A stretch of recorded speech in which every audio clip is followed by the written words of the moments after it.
हरियाणा विधानसभा चुनाव को महज कुछ ही समय शेष बचा है। ऐसे में सभी सियासी दल दमखम के साथ चुनावी मैदान में उतर चुके हैं। वहीं राजनीतिक बयानबाजी से भी सियासी पारा हाई है। कांग्रेस के अब की बार 70 पार के नारे पर कृषि मंत्री कंवरपाल गुर्जर ने जमकर निशाना साधा है। वहीं कांग्रेस की गुटबाजी को कांग्रेस का कल्चर उन्होंने बताया। कृषि मंत्री ने कहा कि लोकसभा चुनावों में कांग्रेस ने झूठ बोलकर जनता को बहकाने का काम किया, लेकिन विधानसभा में स्थिति बिल्कुल अलग होगी। कांग्रेस में सभी अपने स्वार्थ की राजनीति करते हैं और भाजपा राष्ट्रहित के लिए काम करती है। आपको बता दें कि कृषि मंत्री कंवरपाल गुर्जर ने कांग्रेस पर निशाना साधते हुए कहा कि कांग्रेस कोई भी नारा दे, लेकिन कांग्रेस के ऐसे नारों का कोई लक्षण नहीं है। कांग्रेस 90 पर भी वही कहे तो क्या हर्ज है। प्रदेश में कांग्रेस की कोई अच्छी स्थिति नहीं है। कांग्रेस की आपस की गुटबाजी है। चाहे जनता के बीच में लोकप्रियता की बात है, सभी दलों के साथ मिलकर लोकसभा में 5 कांग्रेस ने सीट जीती। इस बार विधानसभा चुनाव में स्थिति बिल्कुल अलग होगी, क्योंकि लोकसभा चुनाव में कांग्रेस ने संविधान के नाम पर तो कभी आरक्षण खत्म करने के नाम पर झूठ बोलकर जनता को बहकाने और गरीब आदमी को डराने का काम किया।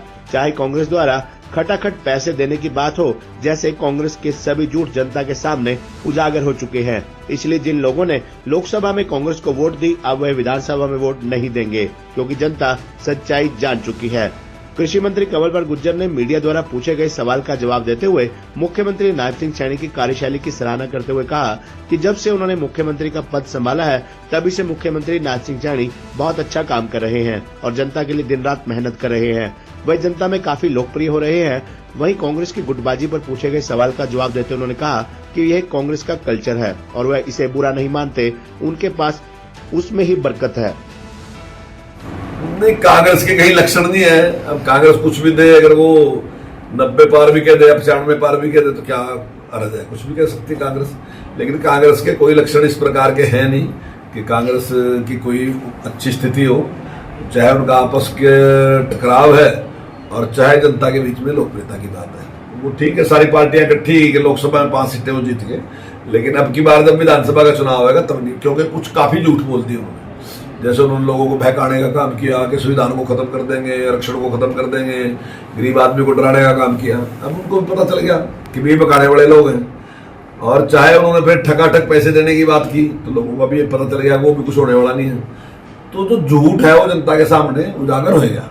तो आने वाले टाइम में जब विधानसभा का चुनाव होगा तो निश्चित तौर से ये लोग जो हैं, जिन्होंने पिछली बार भी कांग्रेस को अगर वोट दिया तो अब की बार वोट देंगे।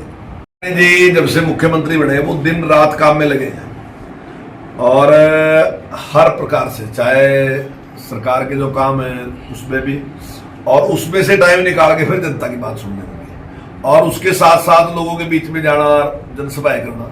तो मैं समझता हूँ बहुत मेहनत तो आज की डेट में कर रहे हैं और लोगों के बीच में खूब लोग मिलेंगे। सर का कल्चर है ना जी, वो उसको कोई बुरा नहीं मानते। उनके यहाँ कल्चर है ऐसा, वो कहते हैं कि भाई उसमें ही बरकत है। उनके यहाँ ऐसी लड़ाई में बरकत समझते हैं। हमारे यहाँ एकता में बरकत है। हम समझते हैं कि हम सारा एक मुखी होकर चलेंगे। तो मैं समझता हूँ कि जो एक मुखी होकर चलने वाले हैं वो ही देश को आगे लेके जा सकते हैं। जो लोग आपस में ही एक नहीं है वो देश का क्या करेंगे? वहां तो अपने स्वार्थ ज्यादा है ना। तो वहां राजनीति जो है वो अपने अपने स्वार्थों के लिए है। यहाँ राजनीति जो है वो राष्ट्रहित के लिए। जब एक उससे करेंगे, जब मेरे स्वार्थ होंगे तो स्वाभाविक है मेरा टकराव होगा। लेकिन जब जनता का जो हित है उसके लिए काम करूंगा तो मेरा टकराव नहीं होगा।